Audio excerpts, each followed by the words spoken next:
Somebody drove by and screamed that we were R-words. Suck it. The shitty behavior of our pathetic dictator president is having a very, very toxic effect on American culture. And that's not really super surprising, seeing as how presidents always set the example that everybody else follows, since Americans are apparently as impressionable as children.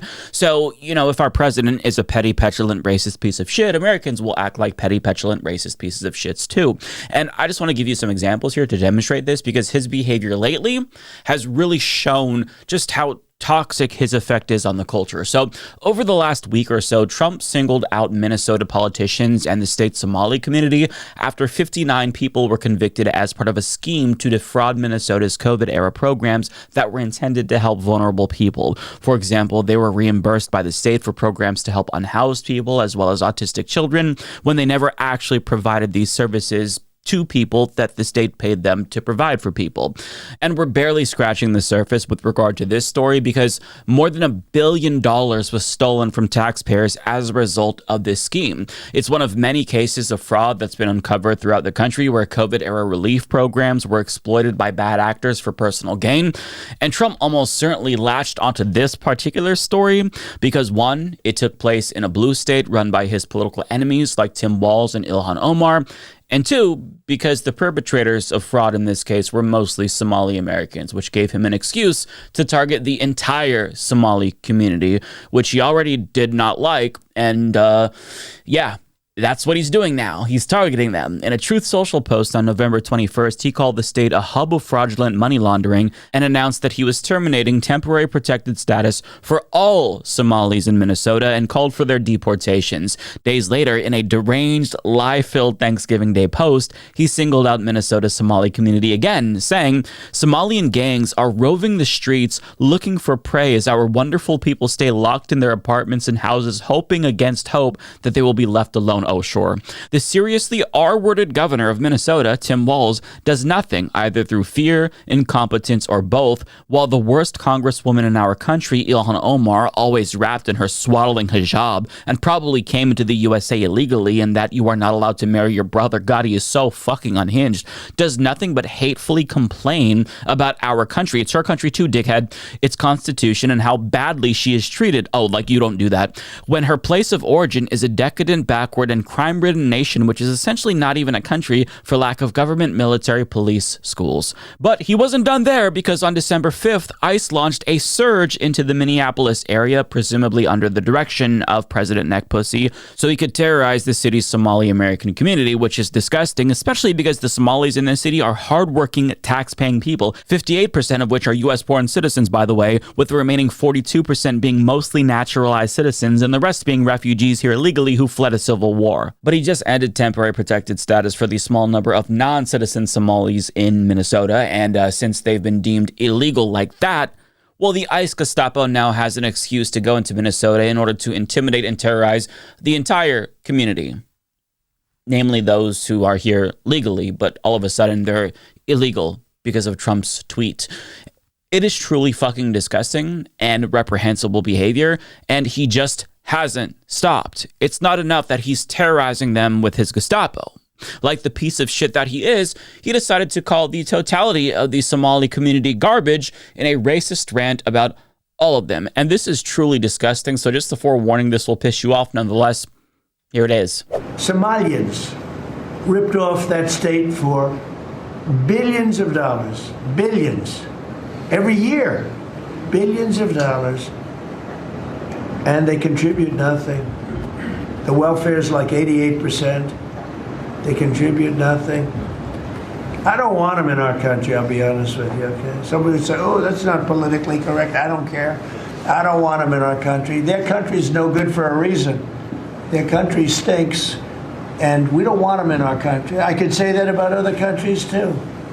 I can say it about other countries, too. We don't want them to hell. We have to rebuild our country. You know, our country's at a tipping point. We could go bad. We're at a tipping point.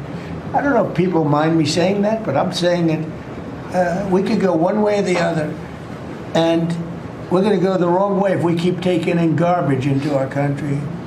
Ilhan Omar is garbage. She's garbage. Her friends are garbage. These aren't people that work. These aren't people that say, let's go, come on, let's make this place great. These are people that do nothing but complain. They complain. And from where they came from, they got nothing. He is such a disgusting fucking piece of shit. He's literally the most corrupt president in American history who's profiting off of the presidency in direct violation of the Emoluments Clause. He's letting criminals buy pardons from him. He's doing pay-to-play deals with foreign governments. He's defrauding his own supporters. He did this with the crypto scam the day before he took office, but he's somehow not garbage, right? His supporters don't see him as a garbage person. It's amazing, isn't it? And by his logic, all white people must also be fraudsters and rapists since he's a criminal rapist fraudster himself, right?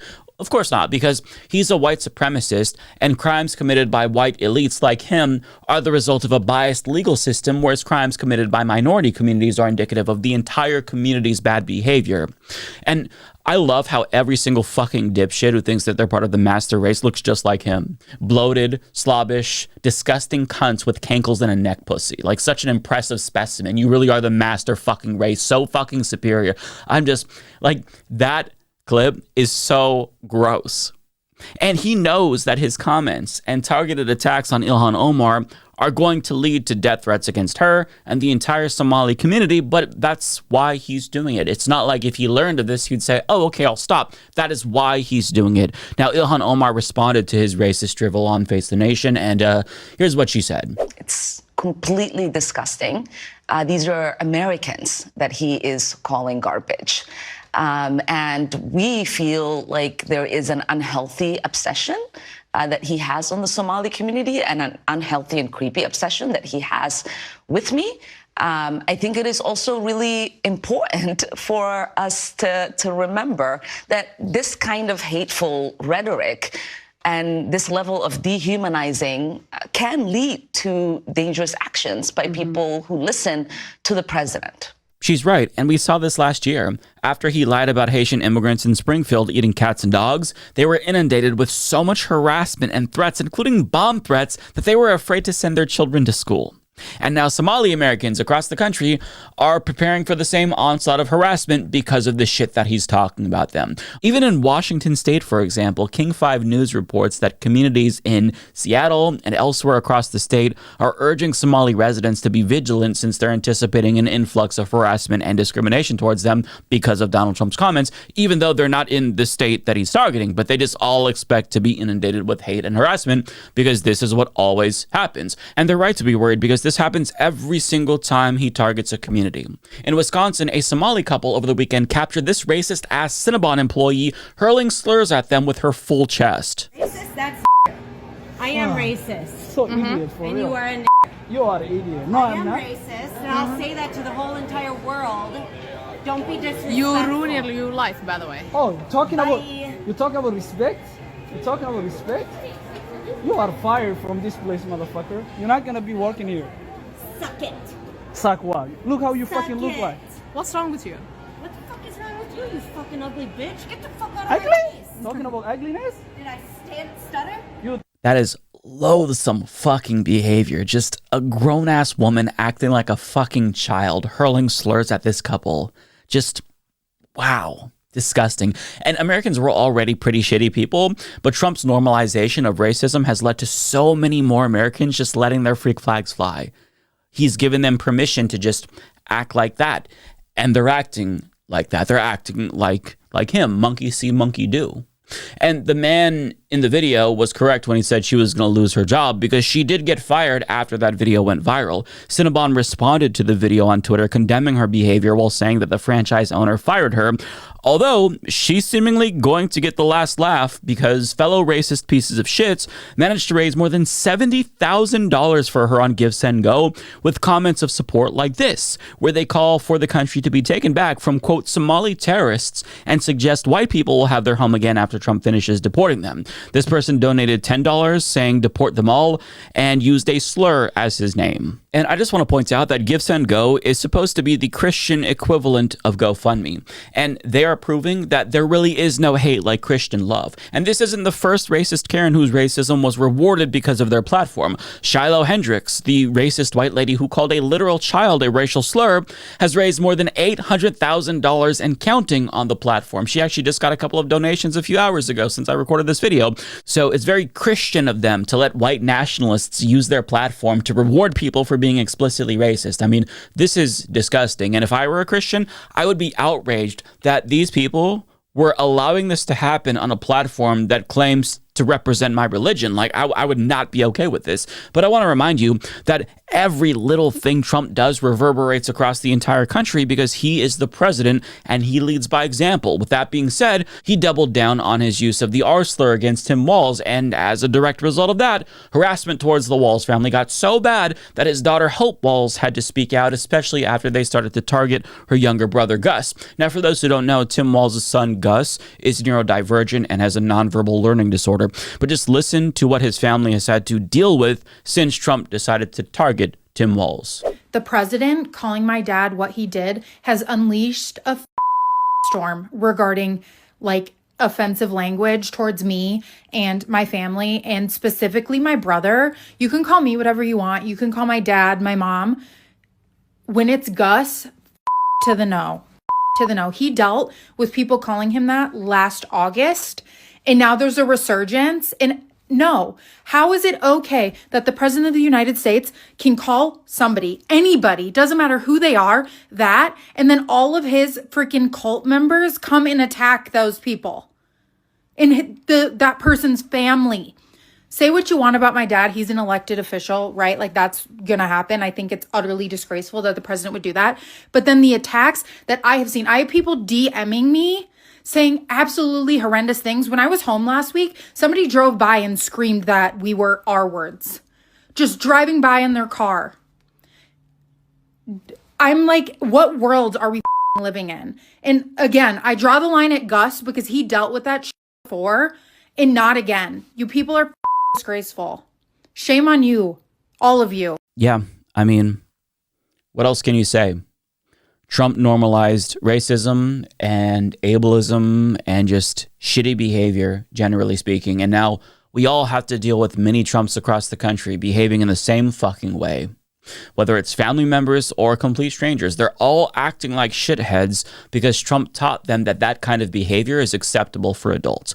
And I am so fucking sick of it. We shouldn't have to put up with this fucking bullshit. The entire Somali community shouldn't have to brace for harassment because some members of their community committed crimes. That doesn't mean that they're all guilty, but this is what the right does every fucking time anything bad ever happens in this country. Every time there's a mass shooting or some kind of a tragic event, even if it's an accident, black and brown people, immigrants, trans people, and other marginalized groups, they have to cross their fucking fingers and hope that the perpetrator wasn't a member of their community. Otherwise, they're going to have to pay the price for that crime as well, with harassment and death threats and stereotypes and generalizations. Like, it is quintessential collective punishment, and it is so fucking unacceptable. And I'm just tired of it. I'm so sick of it. I'm sick of all of the shitty behavior that we're seeing from Americans who should be acting like fucking adults. I'm sick of the racism. I'm sick of people just relishing in the pain and suffering of others. I'm sick of people doing things just to get a rise out of others. Can we just, like, for a second, act like adults? Maybe give us a day, just one day of a break where we act like fucking adults, where we just pretend like we're a normal country. Can we just get a tiny break? I mean, fucking A. It's so depressing to see our country devolve into a worse version of idiocracy. I would love to live in the fiction version because the real life version of idiocracy is exponentially worse. It's awful. And to make matters worse, there's not really anything that we can do about it for the foreseeable future, because so long as Trump is president, this bullshit is going to continue.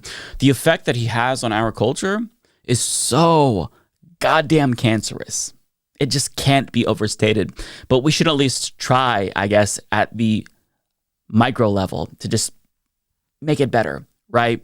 Try to be empathetic and caring to others, I guess, right? Like, if you're as pissed off as I am, just counter what we're seeing by being extra nice, like compliment your barista and, you know, give them a nice tip, be nice to somebody, maybe grab one of those tags off of the Christmas trees in the department stores and buy some presents for a child in need if you can afford it. Surprise a friend or a parent or your significant other with something nice. I don't know, do something.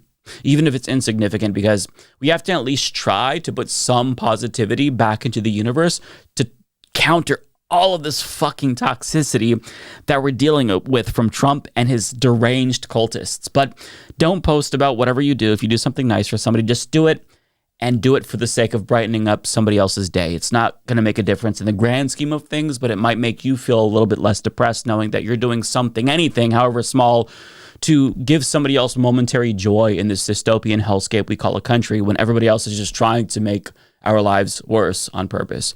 I don't know. That's all I got, because what else do you do? Just like give up when you see this shit? Because that's my first instinct, but you can't just like counter it by doing something nice. If they're going to be extra shitty, we should try to be extra kind to people, because if we don't, I guess we go fucking crazy. I know I will.